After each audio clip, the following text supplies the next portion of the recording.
I don't know if you've ever thought about it before, but could it be possible that sometimes you are the test for somebody else? You are the Moses to some Israel, and they look at you as the person who is causing the problem. Could that ever happen?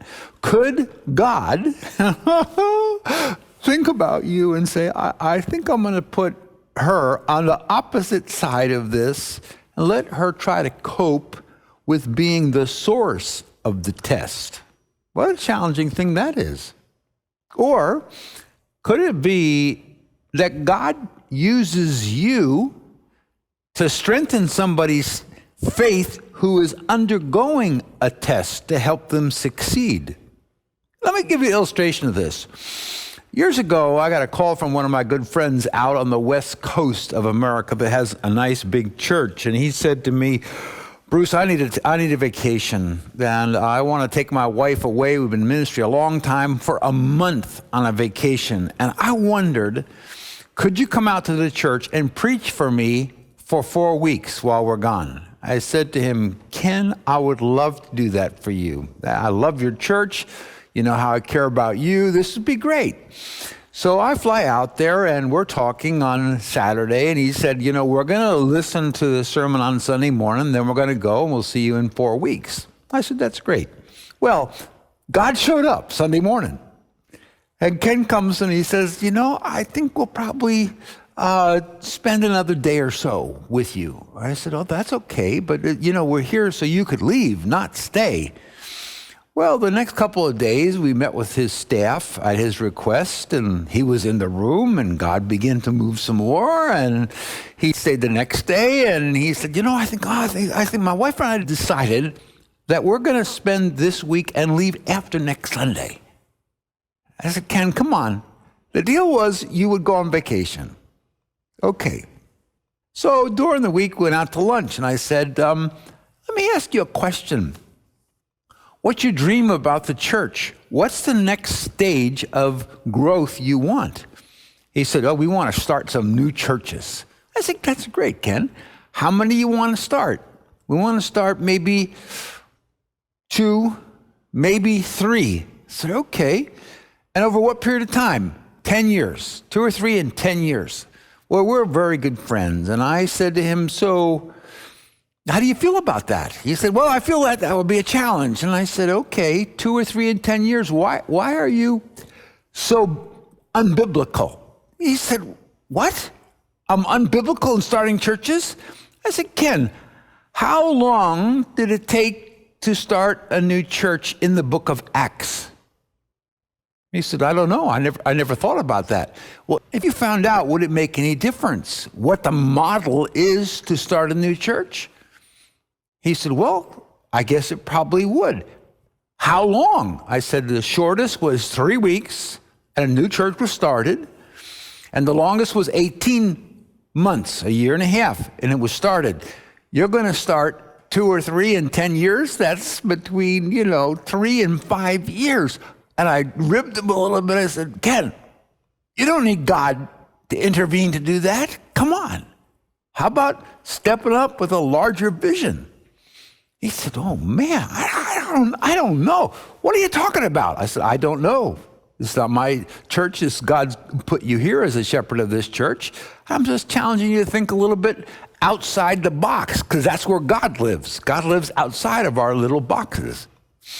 And that week, God began to move. And he came to church on Sunday, and God showed up even more. And he said, we're not leaving this week. We're going to end up leaving maybe for 2 weeks. And we went out for lunch again that week, and I said, hey, Ken, what percentage of the people that live in this area in California don't go to church? He said 92% of the people that live here do not go to any church. I said, so how motivated is God to start a new church because there aren't any around for the people to go to? He said, well, I guess he'd be pretty motivated. That's right. And how many do you think it would take to make a real difference? Well, throughout the week, we went back and forth as he wrestled and we prayed, and he finally came up and he says, maybe we could start 10 churches. 10 churches. You're kidding me. Wow. How would you feel about that? Oh, I'd be amazed. How would heaven feel about that? No, heaven would be thrilled. Man, can you imagine the number of people that would come into the kingdom because of this? I said, okay. What's your biggest challenge? What are you afraid of? He said, we don't have the money for this. Well, were you budgeting a certain amount to start a new church? He said, yeah, we're not a very wealthy church. And we thought maybe we could raise $50,000 for each of the 2 or 3 churches, which would be a huge amount. I said, Ken, what's the largest amount you've ever raised at the church? $165,000. That was the biggest we've ever raised. I said, okay. I said, Ken, do you know what the average is in America anyway to start a new church? I don't mean in somebody's home, but I mean to rent a building and to get staff and to get going into it and start quicker, let's say. He said, I don't know. Ken, it's $186,000 to launch a church and to pay the initial cost to get it off the ground and become self-sufficient. And you want to do it for $50,000? And this is an expensive part in California. He says, what do you think we should try to do? We should raise $200,000, Ken. Wait, you got to be kidding me. $200,000 times 10 churches is $2 million? What do you think? We don't play the lottery, Bruce. This is no way. This is going to happen. My church isn't a wealthy church, and it wasn't a wealthy church. I said, I wonder if God really wants this done. Yeah, God wants it done, but there's no way. So God showed up again. And I said to Ken on week number 3, I said, Ken, is it okay with you if I change my sermon on week 3? I was only there for 4 weeks. And see if I can't raise the money from your church to start 10 new churches. No, absolutely not. I don't give you permission to do that. Well, why not, Ken? Because I don't want to embarrass you, my friend. What do you mean? There's no way. The biggest amount we've ever had in our whole church was $165,000. You want to raise $2 million from our church? There's no way possible. That's not going to happen. I don't want you to be embarrassed. The answer is no. I said, Ken, I can't be embarrassed. What do you mean? Because this is up to the Lord and his wealth and his riches, and how much does he want new churches planted here to then open the door and provide. I'll just be the encouragement. Absolutely not. He wouldn't let me talk about it. He didn't go on the last week. He never left on vacation. And his wife didn't want to go either. We met with the staff, and there was a lot of dreaming taking place about this. They started picking out locations if God would give them the money, where they would start and what staff would move where. And God was moving, but man, was it testing Ken's faith. And guess who sourced that? He did, by using me to challenge him. But now Ken didn't have the faith to do this. And I said, Ken, please give me permission, as you're the pastor of this church. Give me permission to do this, to let me ask your people to support this and to launch churches. And he said, no, I don't have the faith to do that. I said, Ken, I don't need your faith. What do you mean? I have enough faith for it. I don't need your faith. If you want to, just take a jumper cable and put one end of the battery cables on your heart and attach it to my heart, and just come along and watch God work. Why? I had the faith for this for him. I did. God granted me that faith, and I just had it. And I was helping him in his test of faith. Well, he finally broke down and gave permission, and God showed up in the services. He just did. And the people wanted to be a part of launching a church. And after one of the services, oh man, certain things happen in the ministry that affect you for the rest of your life. This is one of them. In fact, there's two of them. So after one of the services, the people came forward, gave money, and some of them pledged money for the period of time. And there was a knock on the door, because in between services, they put me in a separate room with a cup of coffee, and I could rest a little bit. And there's a knock at the door, and the associate pastor's wife, I knew him and her, a very terrific couple, comes in and she's weeping. She's openly weeping. I'm wondering, oh no, what's the matter? I got out of my chair. I said, what's the matter? She said, oh, my husband and I really wanted to be a big part of starting a new church and underwriting some of this, but we don't have any kind of money like that. And I only have one precious thing that's worth a bunch of money in my whole life. And she said, it's my grandmother's wedding ring with big diamonds in it. And she starts crying and she says, I put it in the church envelope today, and my husband and I are going to start this church. We're so thrilled. And I says, I think heaven is shouting your name, because how God loves when his children sacrifice to do something that's important to God. And I said, I'm so proud of you as another believer to a believer. This is terrific. So she leaves. I close the door. I drink my coffee. Guess who's knocking on the door now? Her husband. He doesn't know she just left. He doesn't know. He comes in. He's a little red-eyed. He said, you know what my wife just did? I said, tell me. She just gave to the church her most prized possession, her grandmother's diamond ring. And he said she was weeping the whole time because it meant so much to her. And he said, I want to ask you a question. Okay. Do you think it'd be okay with Ken if I said to him, Ken, would you keep the ring in the safe at the church and take money out of our paycheck, every paycheck, until it's paid for, how much it was worth, and then I could give it back to my wife as a celebration? I said, knowing Ken and knowing you and knowing her, that's terrific. So God kept working and working. And the last service, at the end, from way back there in the back of the church, a cute, very attractive young couple almost come dancing down the aisle. Almost, not fully, just almost. Not a skip, but almost a skip, holding hands. I'm thinking to myself, man, look at this. This is terrific. They come up, they're beaming, and they're a little bleary-eyed. It didn't make sense to me. And he says, we're engaged. I says, I could tell. Congratulations. He says, we've been saving for almost 2 years for our wedding and our trip away, our honeymoon.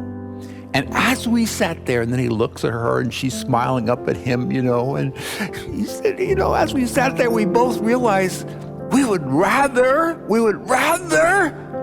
help launch a church than have the money for our wedding and our honeymoon. God will provide. And we just want to say to you, thank you for helping us do this. And they left, skipping away. Oh,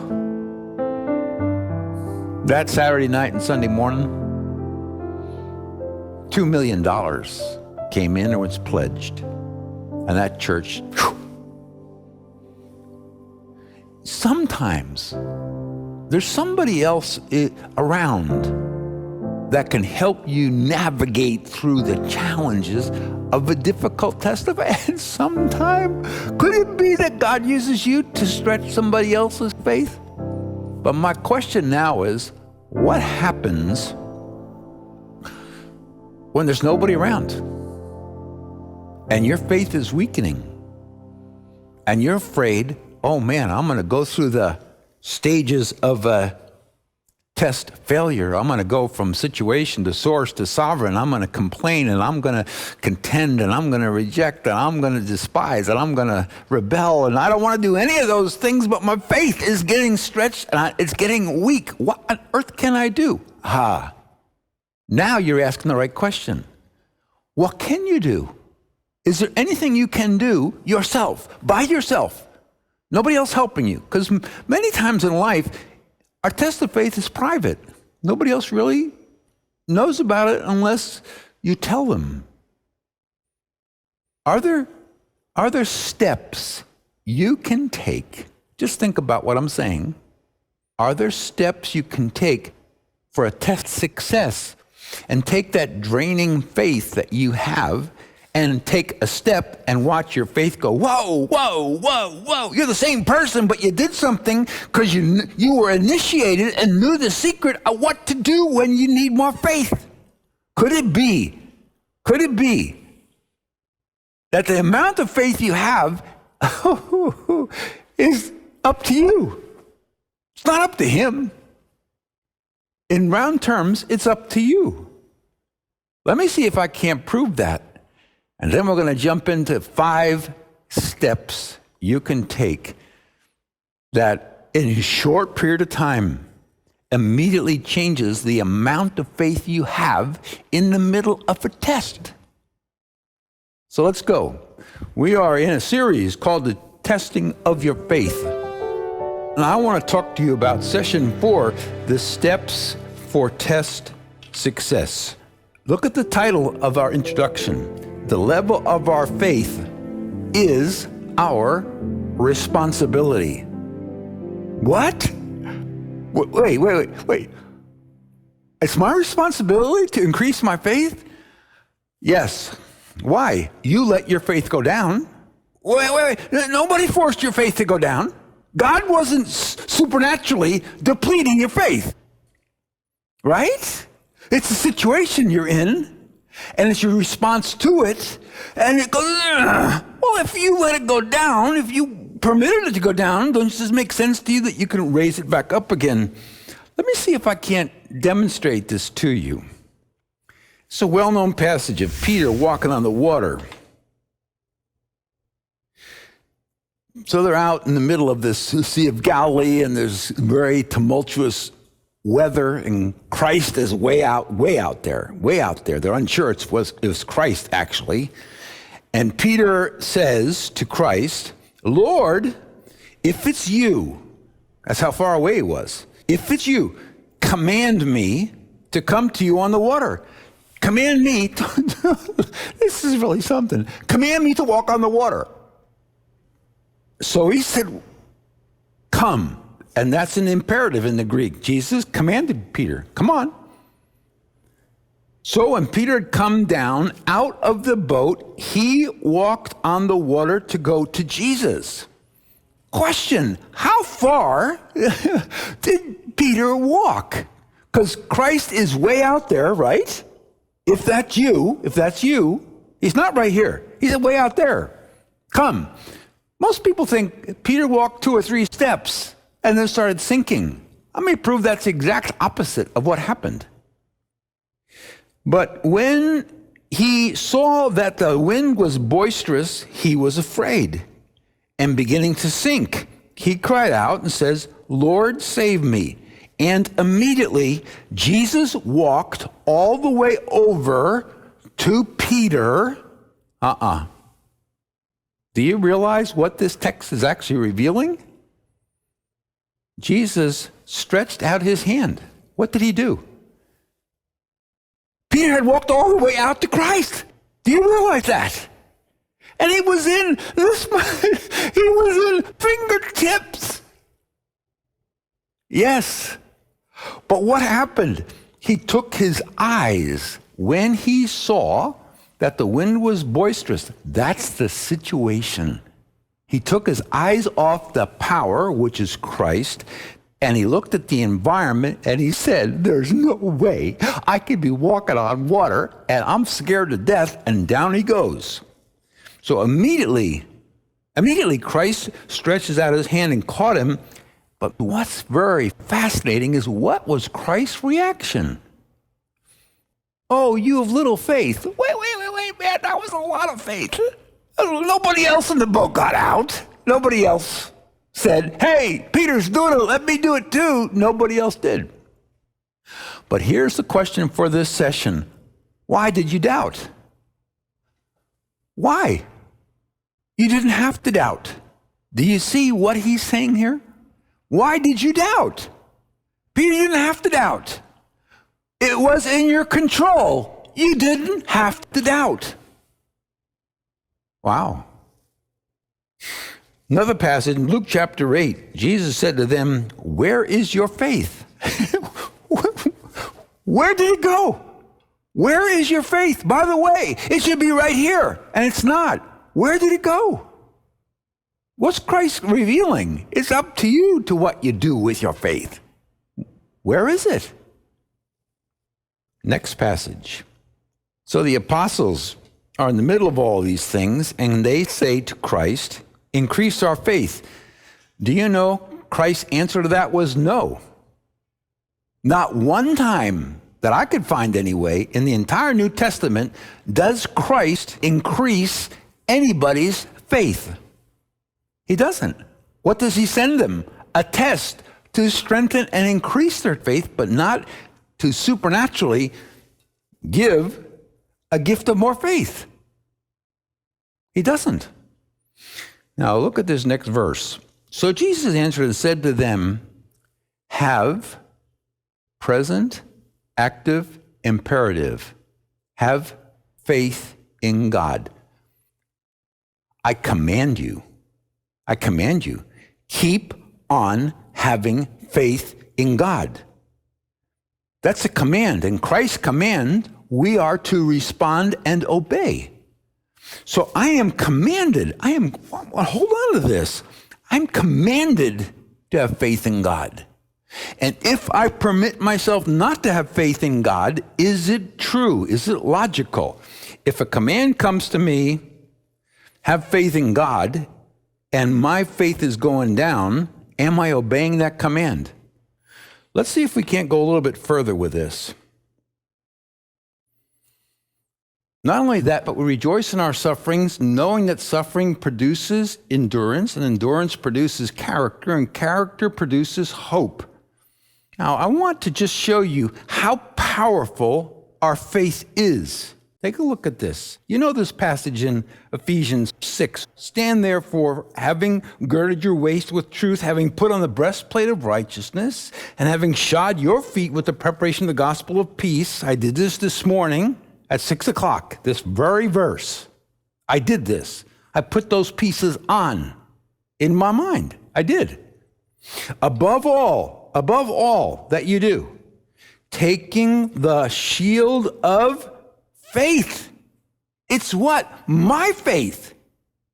Taking the shield of faith, is it powerful? With which your faith, you will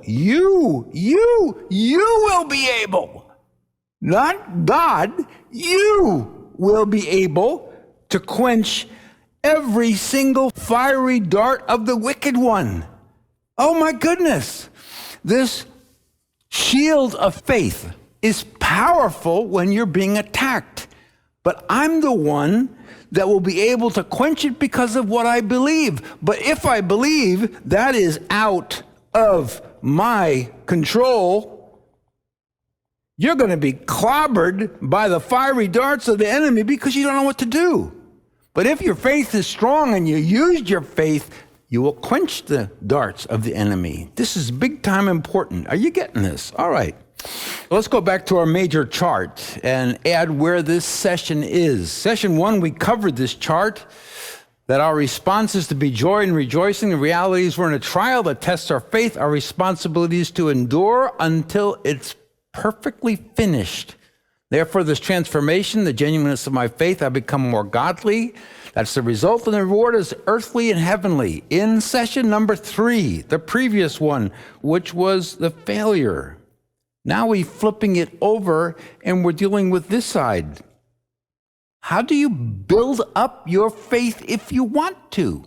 The average person thinks it's out of my control, that my faith is someplace in my body or in my soul I can't get to. It's not, I can't control it. Really, have faith in God. You can control it. And the moment that you cross off the lie that you can't is the moment you're prepared to get initiated in session number 4. How? How do I do this? What are the steps to do this? Let's move on. Part 1. I took all the New Testament and read every single verse in the New Testament with faith and believe and faithful and trust. And I wanted to find out what are the levels of faith that's possible for a person. And I found 7 of them. Look at this. "O woman," said Christ, "great is your faith." That's a quantity. Great is your faith. That's an amount. So you can have great faith. Second, "Why are you fearful, O you of little faith?" That's another one. "Who is weak in the faith?" What's weak in the faith? It means you got some, but whenever there is opposition or tribulation or persecution or whatever that hits you, you fall right down. It's not little or great. It's just not strong. Whew. Now, level number 4. "O you of little faith, why did you doubt?" Why did you doubt? What is doubt? Doubt is you believe this much and you don't believe. And that's doubt put together. Doubt is believing some and having unbelief in the rest of it. It's split. And that is doubt. Then it says, "Christ rebuked their unbelief." Whoa! This is great belief, little belief, weak belief, mixed belief, unbelief. Some are persuaded and some disbelieved. What's that talking about? This is in the story of the fact that Christ resurrected Lazarus. And everybody knew. He was dead for 3 days and he stunk when he came out of the tomb, right? Everybody knew. Nobody argued the point. And the people who came and saw Lazarus heard the story. All the people around that particular area, they believed, but some, watch this now, some would not believe. They would not believe. That's a willful choice. Watch this. A willful choice. I won't believe. I know it's true. I'm not believing it. This is disbelief. I won't believe. And the last one says, "An evil heart of unbelief." An evil heart of unbelief in departing from the living God. What is this? This is anti-belief. This is hard. This is not just not believing. This is corrupting other people who are like this. It's an evil heart. And they're departing. They're leaving. I don't want any part of Christianity or whatever it is. So where are you at this point? And the point is, how do you move in this direction? How do you do that? Well, let's see if we can't give you some tools. Part number 2, the power tools that increase faith. I've used all these tools, and every one of them affects my faith. If I use it correctly, it doesn't have to take very long, in which I will have much more faith as a result of doing the process of using these power tools. Number 1, this is just astonishing. To me, this is one of the most amazing points in this session. Because most people think when they're being tested in faith and they've understood that God's behind it, I don't know what we think. We think that God's behind it and he's a little bit, ticked off a little bit, or come on, do better than that. What's his attitude? Is he aloof? Is he uninterested? Is he a little bit upset? Is he saying, "Doggone, you again"? What's his attitude about your test of faith that he sent to you? Take a look at this passage. It's the well-known passage we started out with, but wait till you see where it goes. "My brethren, count it all joy when you fall into various trials, knowing the testing of your faith produces patience. But let patience have its perfect work, that you may be perfect and complete, lacking nothing." Now, what we don't understand is what follows it is a part of the same passage. It's not a new paragraph. It's a continuation of the thought of the test of faith you're in. If any of you lacks wisdom, when? When you're in the middle of a test of faith. When you're in a trial, we typically don't know what to do. We can't figure it out. That's why it's completing there. If you lack wisdom, which is broad knowledge, especially in knowing how to act in a specific situation, I don't know what to do. That's how you feel in a test of faith. Then it tells you something shocking. Let the person who's in a test of faith that's lacking wisdom, let him ask. This is an imperative. God commands you, ask of God. Ask what of God? For wisdom, when? When you're in the middle of your test of faith and you don't know what to do. Do you realize what God is saying? He's saying, I sent you the test. I know how hard it is, how long it is, how severe it is, who's involved, where it's taking place, what my goals are. I'm the Almighty, and this is a major gift to you, and I'm making it so you can't figure out what to do. Because I want you to ask me for my help. What?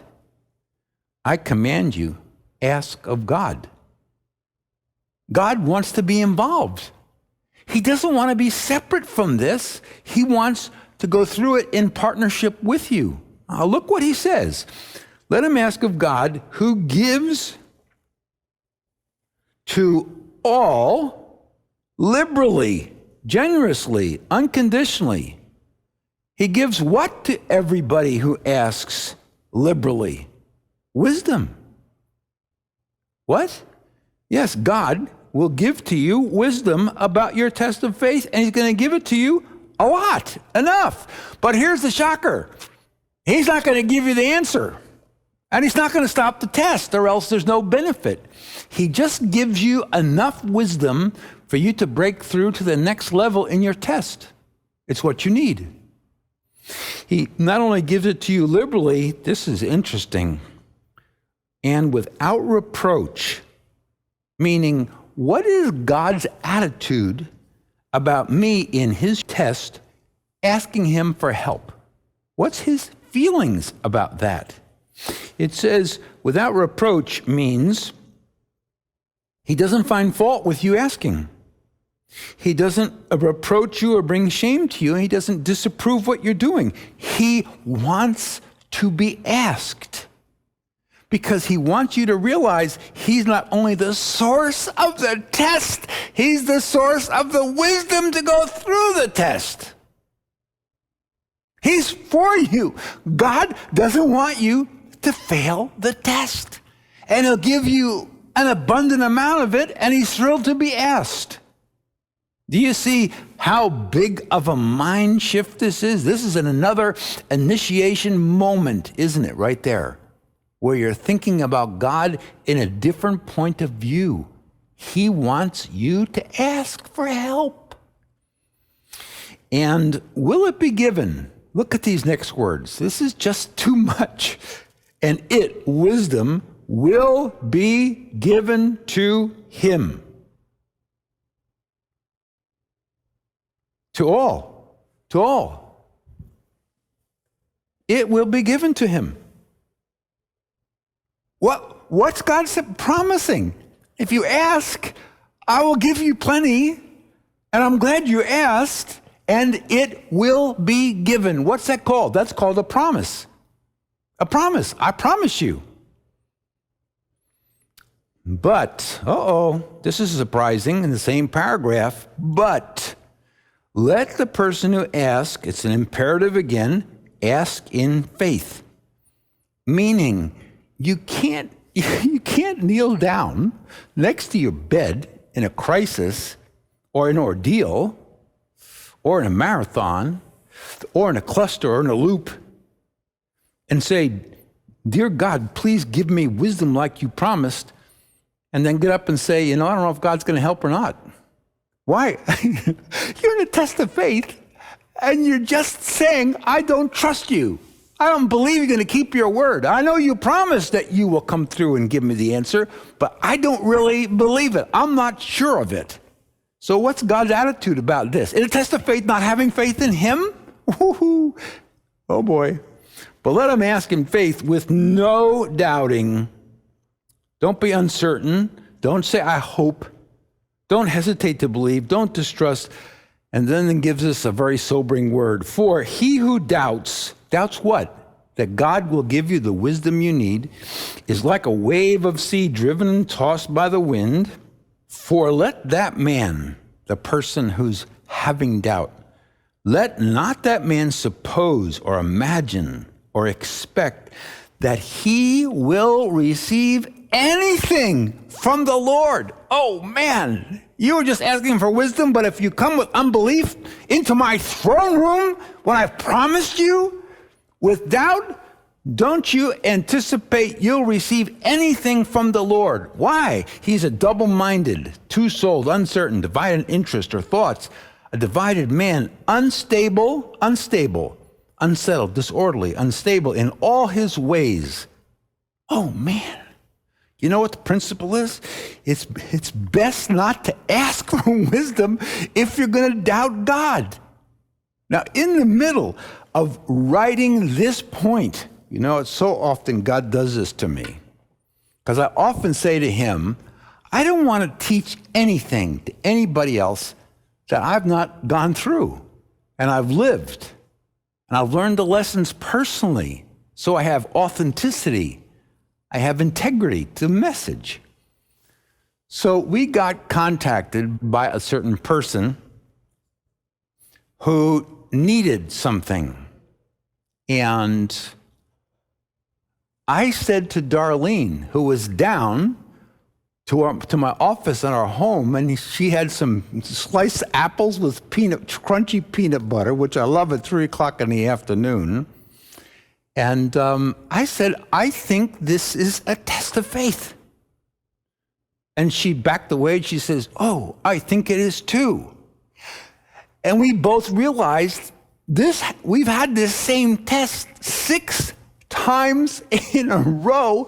And this was the first day we ever realized it's a loop and a loop, 3, 4, 5, 6, and we didn't know it, but all 6 times in a row, we failed the test and thought we had passed. And we didn't. And we didn't know what to do. And I showed her this, although she knew this passage, and I said, sweetheart, why don't we ask God for wisdom about what to do? Because we don't know what to do. And we didn't know what to do. We could argue either direction.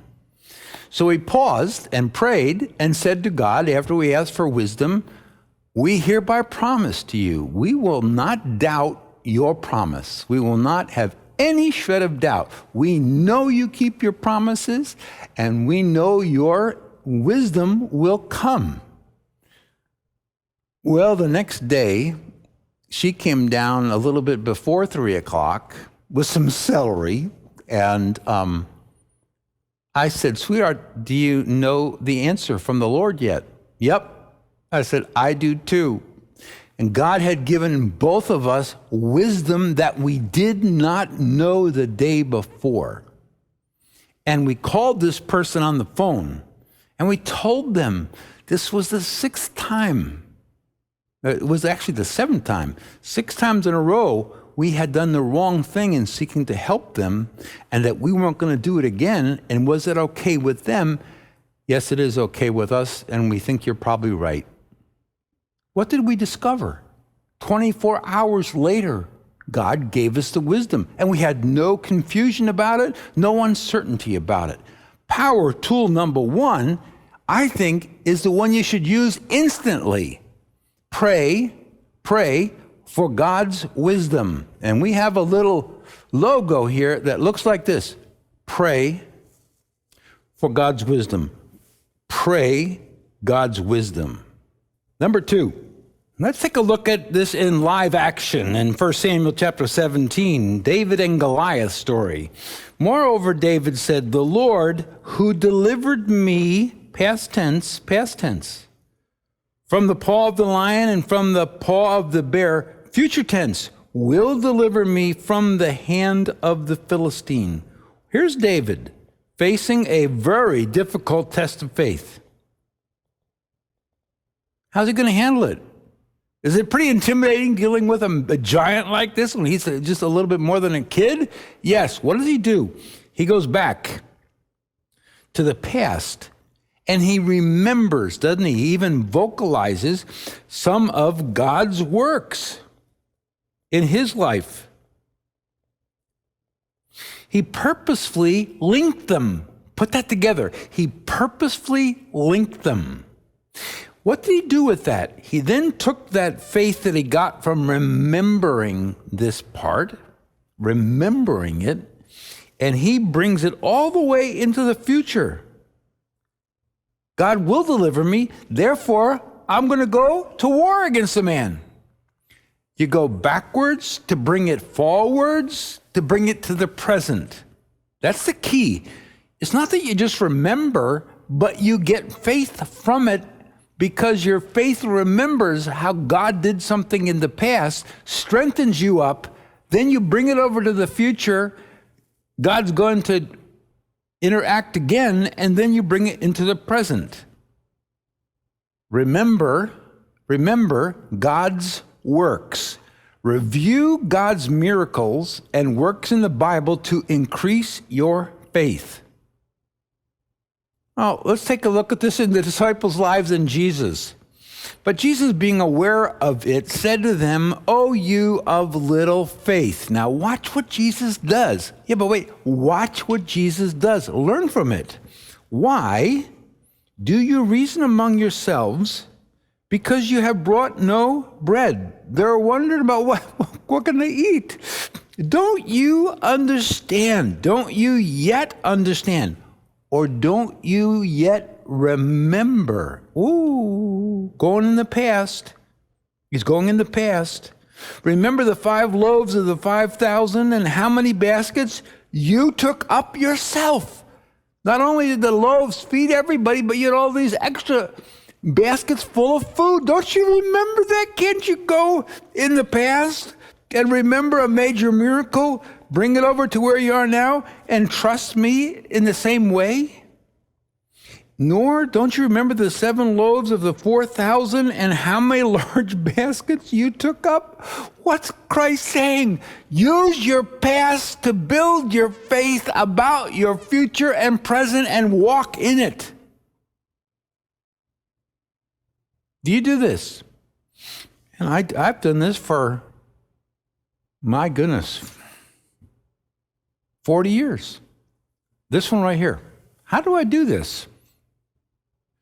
I do this in reading the Bible and seeing how God interfaced people that were struggling and how their faith grew or it failed and what happened. And then I began to read the biographies of the spiritual giants in church history, like George Mueller and Hudson Taylor and Wesley and Calvin and Luther and General Booth with the Salvation Army and D.L. Moody and Charles Finney and William Carey and George Whitefield and William Tyndale and Fanny Crosby and Amy Carmichael and Jonathan Edwards. I wrote a bunch of them right here. I've read over 100 of these. Why do I read those autobiographies or biographies about these people? Because they did significant things for God, and it records what their struggle was and how they broke through. And time after time, you can find your faith being built by remembering what God did in the Old and New Testament and bringing it over, or what God did in your life and bringing it over. That's how you do it. You build this. Psalm 78, last passage. That they may set their hope in God and not forget the works of God. Not forget the works of God, but keep his commandments, and may not be like their fathers, a stubborn and rebellious generation, a generation that did not set its heart right. How do you set your heart right? And whose spirit was not faithful to God. They did not keep the covenant of God. They refused. They refused to walk in his law. And there it is again, forgot his works and his wonders, his miracles that he had shown them. He did the works to show them marvelous things he did in the sight of their fathers in the land of Egypt, in the field of Zoan. In spite of this, they still sinned and did not believe in his wondrous works now. Do you understand how powerful this is? For instance, I was leading a group of about 30 presidents of ministries and was challenging them to move forward on a brand new, very difficult situation. And the whole room was filled with fear. It was filled with fear. There was no faith in the room. And we were losing the battle as faith, like a big balloon going. The more of these men and women just expressed their fears, everybody else agreed, and I didn't know what to do. And I had 2 flip charts in front. And I said, I just want to stop for a minute, and let me go over here to this flip chart. Would you tell me a few miracles in the Old Testament? What? Yeah, just give me some miracles of the Old Testament. And they began to give them, and I began to write them down. I didn't link it to anything. And we wrote more miracles of God's power. And more miracles and more miracles and more miracles. New page, didn't make a comment, more miracles. What was I doing? I was helping them remember. Come on now. I was helping them remember. Why? They were dealing with this, this threat that we were all feeling. And we were feeling this big. That's how it felt in the room. And I felt the same way. And they were looking at this saying, oh man, we can't possibly do this. And we were failing the test. Then I came over to the other flip chart and I said, give me some miracles of Christ and the apostles. And we began listing them. Now this is what happened. After one of these, something changed in the atmosphere. And what happened in the room was everybody began to laugh. There was no jokes. Everybody began to laugh. Why? The remembering destroyed the fear. And instead of us looking at this way, we realized this threat was really this big, and that God was this big. And what were we afraid of? And it broke. And there was a major miracle that accomplished it before that day was over. What's my point? Do you ever do this? When your faith is failing, do you ever go back in time and just say, what has Christ done? What has God done? What has God done in my life? That's when you start telling the old stories of your parents or your grandparents or your uncle or your own life. And you start telling stories. When our grandkids are together, sometimes Andrew and Eric will say, hey, Granddad, come on, tell us some of your stories. What happens when I tell the stories of the miracles? That builds their faith in God to use them. So how do you move forward with this initiation? You have to buy into the truth that my level of faith is under my control. It's not under Satan's control. It's not even under God's control. It's under my control. And he commands me, have faith in God. Keep on having faith in God. And if your faith is going down, you can ask for wisdom in the situation, or you can remember God's works. So think about this, right? Pray God's wisdom. Remember God's works. In your own life, just be picturing yourself and doing this with your left hand, pointing in your past. I'll be using my right hand because it pictures it. Remember God's works. Let's go on to the next one. Power tool number 3. This is Joshua. The Lord your God will expel them, the giants that were still left, from before you and drive them out of your sight. That's about the future. He will expel them. So you shall possess the land as the Lord your God. What did he do? Promised you. Therefore be very courageous to keep and do all that's written in the book of the law of Moses. What did he do? He went to a promise. He's standing here and he grabs a promise God made and brings it back into the test of faith he's in. God promised this, and I bring this back. So what is power tool number 3? Claim God's promises. Claim God's promises. So how does this work? All right? Pray, right? God's wisdom. Remember God's works. Go to the future now. Claim it for yourself. Claim God's promises. These are 3 tools you can use anytime that you need to use them. 1 Kings chapter 8. Think about this passage. Blessed be the Lord. I think it's Solomon who's saying this. Blessed be the Lord who has given rest to his people Israel according to, watch this, all that he promised. There has not failed one word of all his good promise, which he promised through his servant Moses. What's Solomon saying? He's saying, go all the way back in time to Moses, who promised all these things that God revealed to Moses, and he gave the promises to the people. And here's Solomon. And Solomon's looking back to Moses. Moses, in round terms, about 1500 BC. Solomon's about 1000 BC. In round terms, you know what Solomon's saying? The promises God gave to Israel 500 years ago. Not one of them didn't come true. All of God's promises. And guess what? All of God's promises still do come true.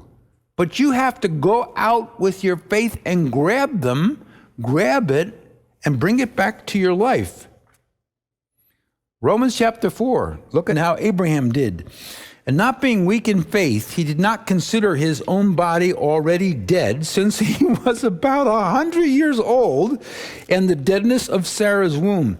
He did not waver. Look at these words, though. Don't miss the obvious that we all miss. He did not waver at the, come on now, promise. How did he keep his faith strong? He grabbed a promise and claimed it. Promise of God. Promise of God through unbelief. He didn't waver. He didn't waver at the promise. Will the promise come true or not? I'm not sure if God's going to come through. Is God trustworthy or not? Is he a liar? Does he keep his promises? He keeps his promises. Being fully convinced, that's the key, of what he had promised, he was able to perform.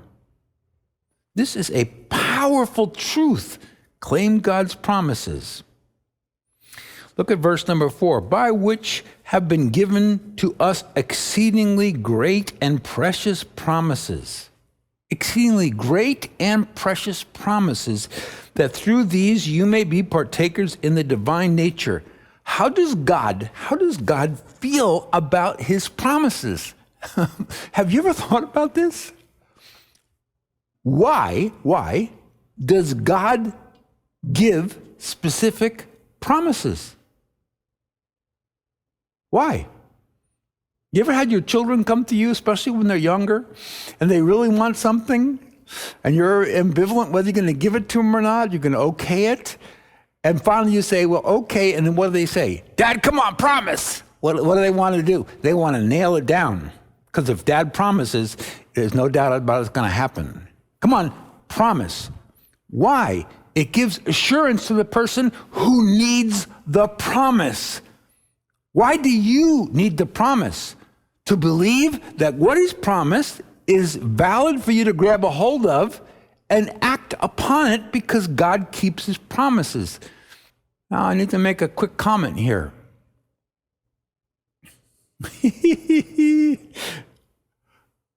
Let's say there's a lady who's married, is 42, and for whatever reason can't have children. She goes to the Bible and she takes a hold of the promise God gave Sarah at 90 years old to have a child. And she claims that verse for herself. What's heaven saying?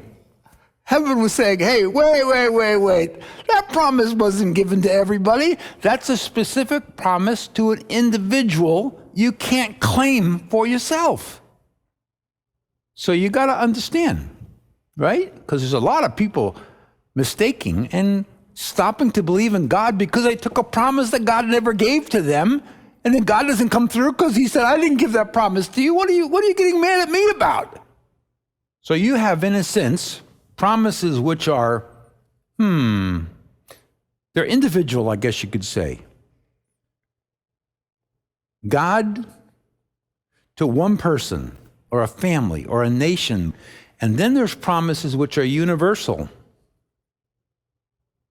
They're to everyone. These are the kinds of promises you want to look for. The general ones that are made by God for anybody who takes them. Then there's one other key issue you need to understand. One of them is an unconditional promise.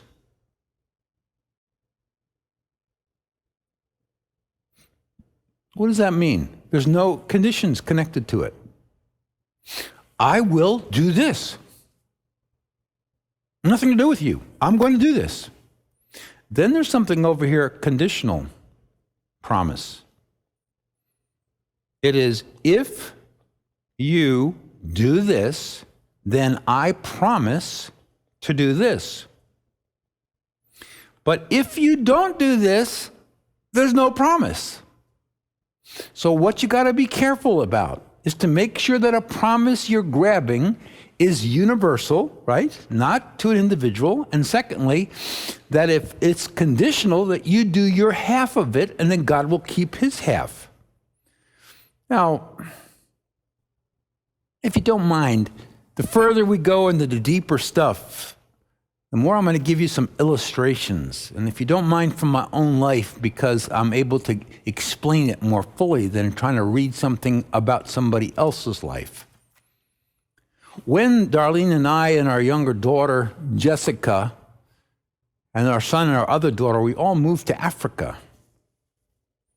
And we were helping people in Southern Africa to do things that helped them. And one of the issues that really bothered us was there was so much hunger at that time going on, especially in South Africa, in that area of Africa. And we wanted to try and help. And we found out that if we helped the people plant little vegetable gardens next to their huts or their shacks and helped them plant them and showed them how to water and how to let their plant grow and then take some for seed, that they could generate their own food. We called these the never-ending gardens. And when our family moved down to Africa, in the first 6 months, we began planting these gardens in Tembiza, just outside of Johannesburg. And we saw a major shift in people's lives because they had food security for the first time. And at the end of that, we wanted to plant many more gardens. And we set an impossible goal to plant 10,000 of these small vegetable gardens, 10,000 in a year.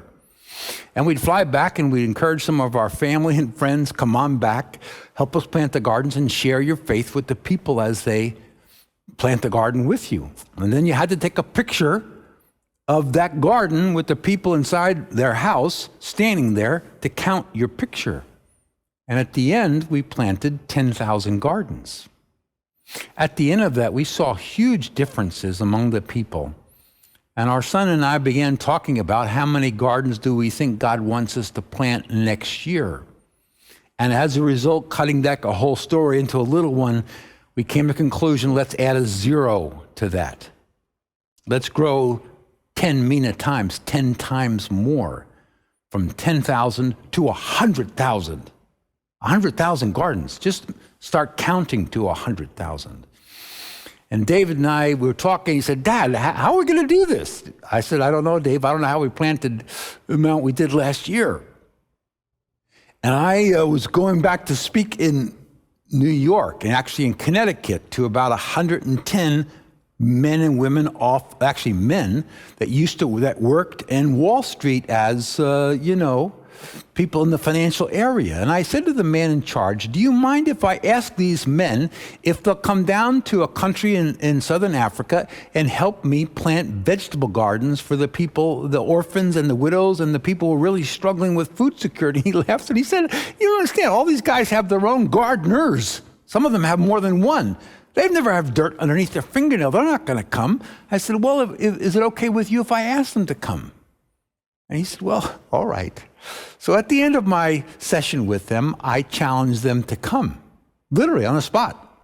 And 100 of them came. And I said to them as we arrived that we wanted to plant 10,000 gardens in a week because this was already April. And we had to plant 100,000 in a year, and we didn't know how to do that. We had no idea how to do that. But we knew God wanted nobody to go to bed hungry. God didn't want people to go to bed hungry and to die of no food. I remember our son David, he was going around with a film crew, and he went into one of these villages, and the pastor of this church was very, very skinny, and he says to David, would you pray for my wife? Yes, of course. So he invited David into this shack, and his wife was laying there, obviously dying. I mean, just barely skin and bones. And David was in tears, he told me. He said, Dad, I turned to the pastor and I says, does she have AIDS? No. What's the matter? She's dying of hunger. Think about this. This is real. So we announced, we were doing this in Swaziland, which is a small country in the southern Africa, and we announced in the media that we were going to plant 10,000 gardens in a week.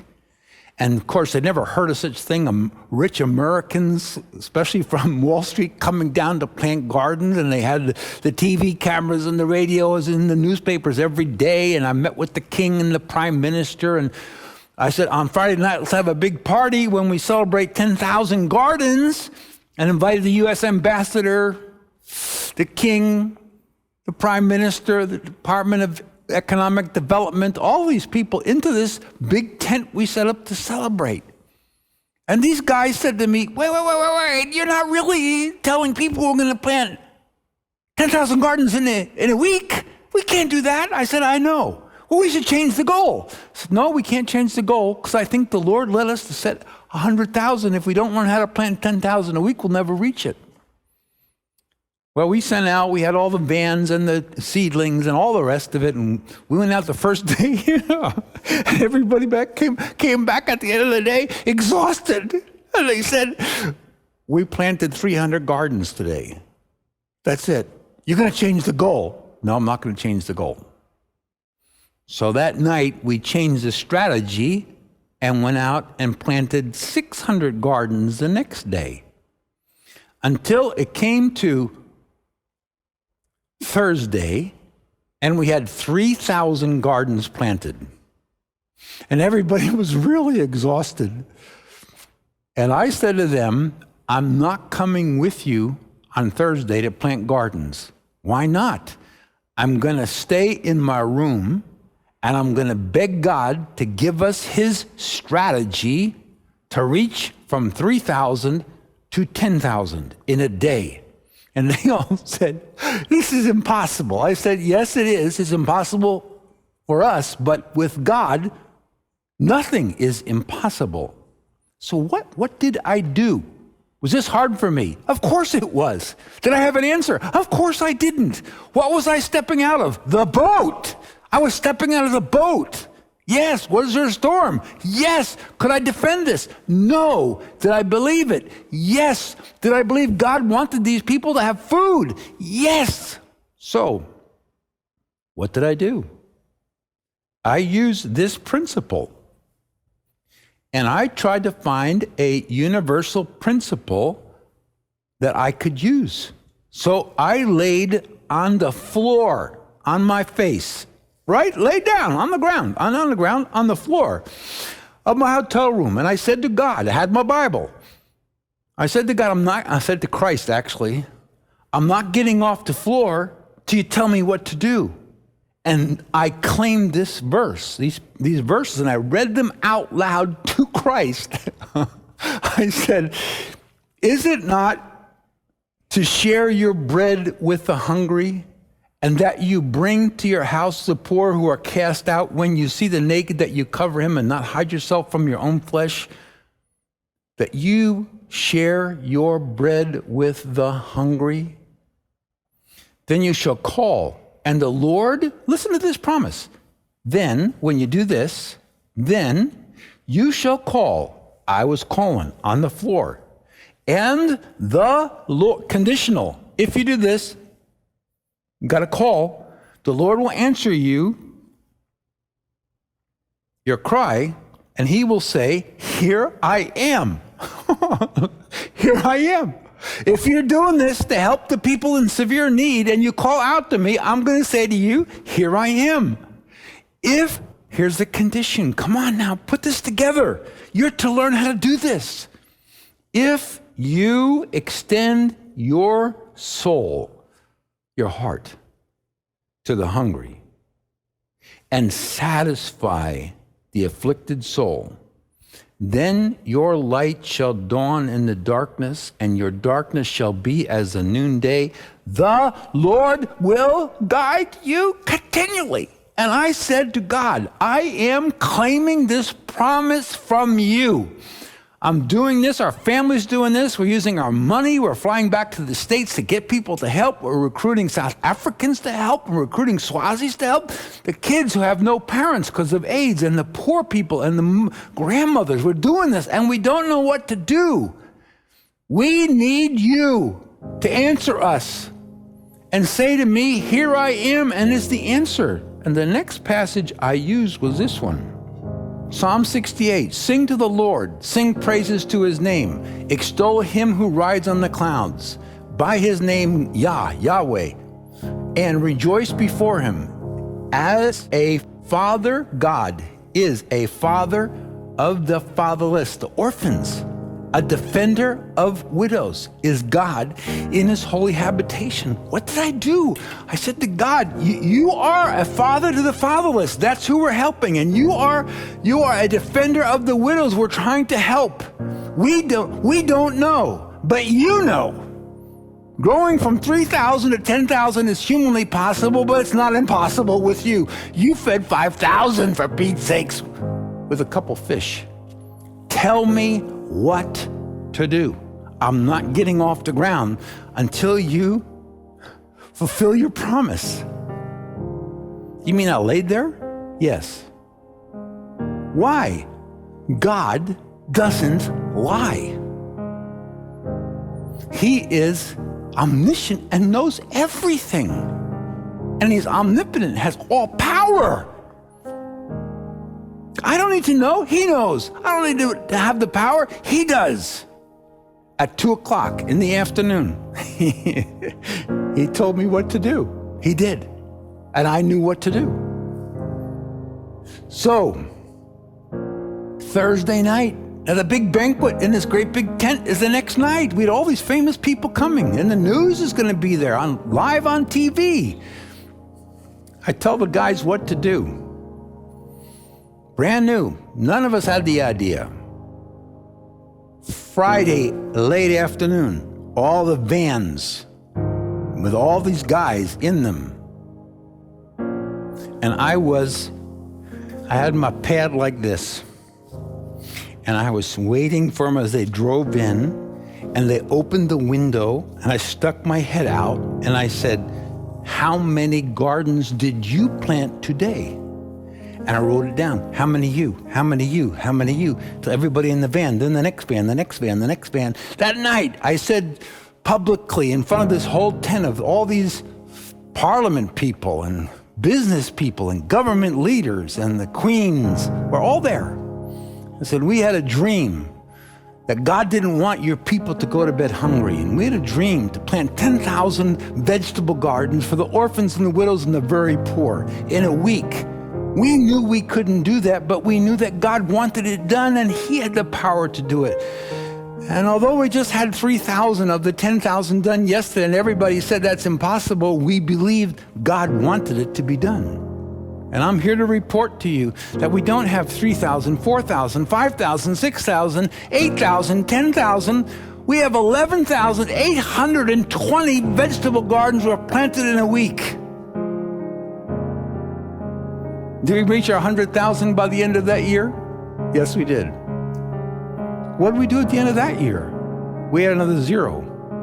You mean you grew from 100,000 to 1 million? Yes. How many were planted? 1 million. God has no limitation. Where did it all boil down to? One person who knew God hated the thought of these kids going to bed with no food, and the widows, claiming his promise, believing in him and his power and his desire so much to act upon it. That's where great works are done, by normal people who know that we have a great God who has a great heart and will share and say, I'm here for you. What do you need? I hope you hunger for life like that. All right, let's move on to the next one as we wrap up.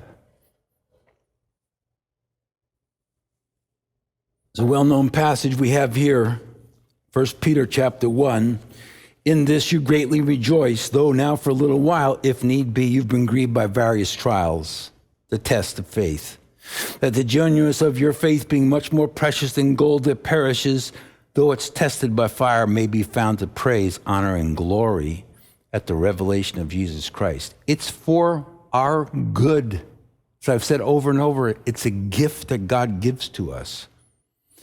What happens, however, for most believers when they're in a marathon or a crisis or an ordeal or a cluster or a loop, and it goes on and on past their expectation point? They become angry at God. And they doubt God's motive when God says, I've done this for your good at the end, but not in the middle. You got to go through the process. So what is this truth to be? We doubt his purpose. So how can you go from a lack of faith, where you are really getting upset with God, to having faith in God without doing the prayer, God's wisdom, remember God's works, claim God's promise? You take your arms together, you bring them up toward heaven with your thumbs up, and what do you do? What do you do with that? What do you affirm? What do you say about God? The very thing you're starting to doubt. That is, reaffirm God's purposes. What are his purposes? Remind yourself that your trials are not for your harm, but always for your benefit. The second your faith is going down, I reaffirm that my Father in heaven is for me. He is always good all of the time. There is no exception. He's doing this for my good. I trust him. He loves me. I love him. This will have a wonderful end. I believe in God. Yes, yes. You just break through. Christ's comment, have faith in God. Put your faith in God, because you can. You know these passages, and we know that all things work together for good to those who love God. Power tool number 5. What does this all build up to? It starts here, right? Pray God's wisdom, remember God's works and bring that faith back. Claim God's promises like I did. Bring them back. Use them. They're given to use them. Father, you said this. I believe you. And he's hearing this, and so are all the angels. And reaffirm God's purposes. What's all that to do? It's to achieve something inside of your heart and cause you to make a commitment. Look at this next passage, 1 Peter 4. Let those who suffer according to the will of God, suffer according to the will of God? Yes, it's called the test of faith. or persecution, commit their souls to him in doing good as a faithful creator. Joshua, but as for me and my house, we will serve the Lord. What is this? What is the whole goal of it? It's to bring it all the way back to your heart, to commit your faith. Stir up your faith until you pledge to faithfully endure your trial. Well, I hope that you've gotten a lot of help and encouragement. You can use any of these at any time you want. But I want to kind of summarize this, part 3, the steps for test success.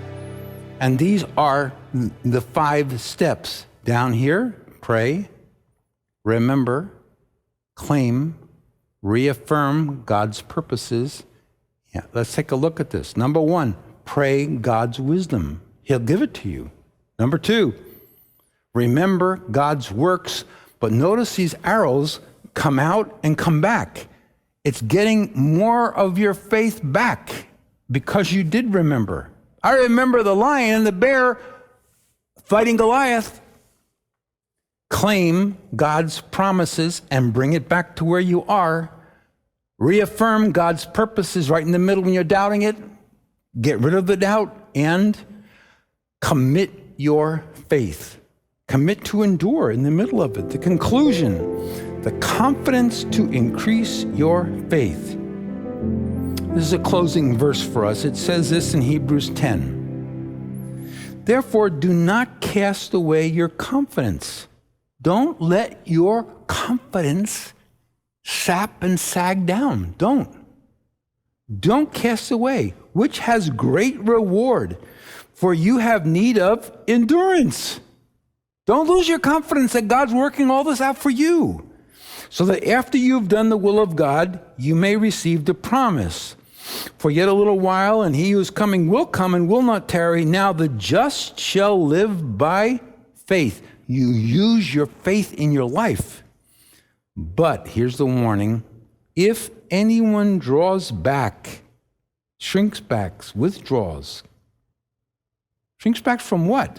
You have need of endurance. It's in your test. If you draw back and your faith goes away and you fail your test, what does God say? My soul has no pleasure in him. He didn't have to do that. She didn't have to do that. I'm right here. I'm always for you. You're meant to pass that. And what will come to you is if you did. My soul has no pleasure in a man or woman who does this, who draws back and says, I can't. Of course you can. Therefore, as we wrap this session up, in your workbook, we have 2 different columns. If you avoid using these steps to success versus if you advance with the steps to success, if you don't use them, you're going to have powerless faith. You are. If you use these, any one of them or all of them, you're going to have powerful faith. You're going to feel like you're a victim with weakening faith, and I can't change it. I just wish I had more faith like such and such, but I don't. It's not my fault. It's your fault. It's your fault. It's my fault if that happens to me. This is when you're a victor with increasing faith. This is a passive mindset. It's a victim mindset. It's a wimp. It's a powerless person. And Christ says, I get no pleasure for the person who runs away. I want them to remain strong and believe in me. And a proactive mindset. What we're going to do right now is, we want you to remember these things, my friends. We do.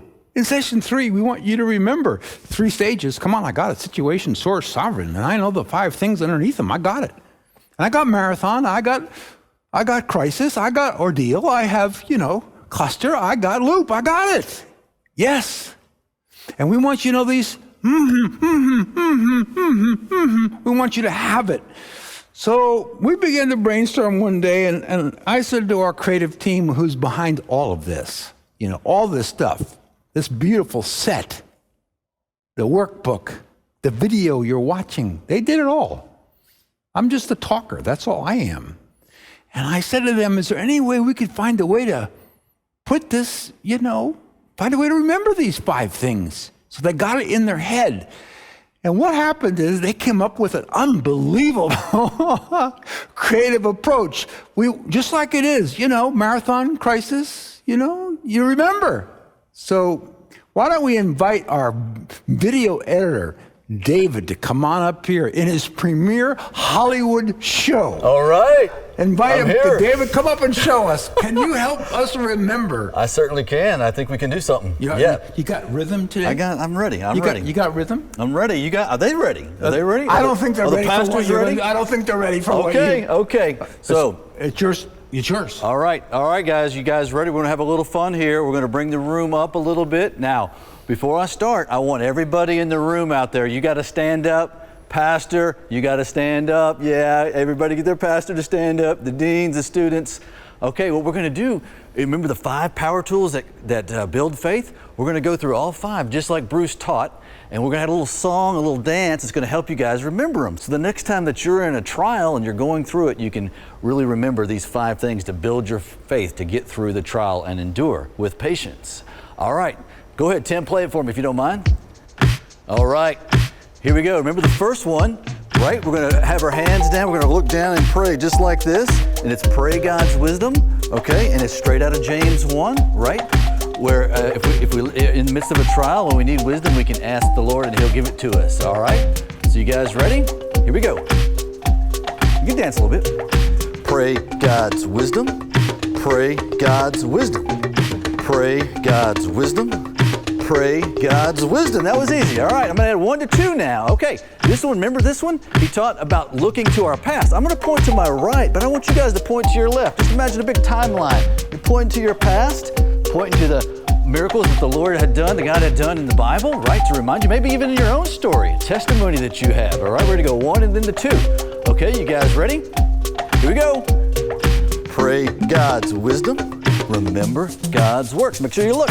Pray God's wisdom. Remember God's works. We're looking to the past. Oh, you guys got it. 1, 2. Now we're going to do 3. I want you to leave this hand up going this way and add the other one going that way. I'm going to do my left. You do your right because that's going to be your future. And here we're going to claim God's promises. Maybe there's a verse that you can cite that has to deal with your trial that will just build your faith. All right, here we go. Here we go. Y'all are good. Pray God's wisdom. Remember God's works. Claim God's promises. Again, claim God's promises. You got it. Pray God's wisdom. Remember God's works. Claim God's promises. Again, claim God's promises. Oh, y'all are doing good. 1, 2, 3. Now 4. Remember 4? 4 was the thumbs up, right? This is where we're reaffirming the purpose of the trial that we're in, that it's for our own good, right? And this is a tough one, but you're going to look up to the Lord, up to God, and reaffirm with the 2 thumbs up. All right, here we go. We're going to add it all up. 1, 2, 3, 4. Y'all doing good. Pray God's wisdom. Remember God's works. Claim God's promises. Reaffirm God's purposes. Look up. Pray God's wisdom. Remember God's works. Claim God's promises, reaffirm God's purposes. Whoa, you guys are awesome. All right, Pastor, come on now. All right, 1, 2, 3, 4, 5, here we go. Remember the 5th one is we're gonna bring it down. This is where we really are stirring up our faith. Like Bruce was, he was just like stirring up your faith. Really all the 4 kind of come to this one and they lead right to the center. Okay, here we go, stirring up faith, committing our faith. Here we go. Pray God's wisdom. Remember God's works. Get my crew. Claim God's promises. Reaffirm God's purposes. Commit your faith. Boom. Commit your faith. All right. Good job, y'all. Here we go. One more time. All 5 now. Ooh, it's going to be exciting. We're getting excited. Crew's getting excited. Remember, this is the 5 power tools that build faith when you're in the midst of a trial. Here we go.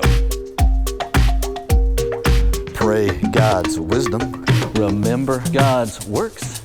Claim God's promises. Reaffirm God's purposes. Commit your faith. Commit your faith. Whoa! Let's give David a big hand. Nice job. These guys are awesome out here. Great job. Great job. Appreciate that. Did this course change this dancer here? Definitely changed me. I love these little tools. These things just can come up. They're so practical, and when you're in the midst of a trial, you can just bring them up, and you can do the dance if you want to. Do the dance. We did this in the campus from leaders, pastors, and presidents from, let's see, from South Africa, from Russia, from Ukraine, from Estonia, from Armenia, from Siberia. They were all there dancing this, having a great time.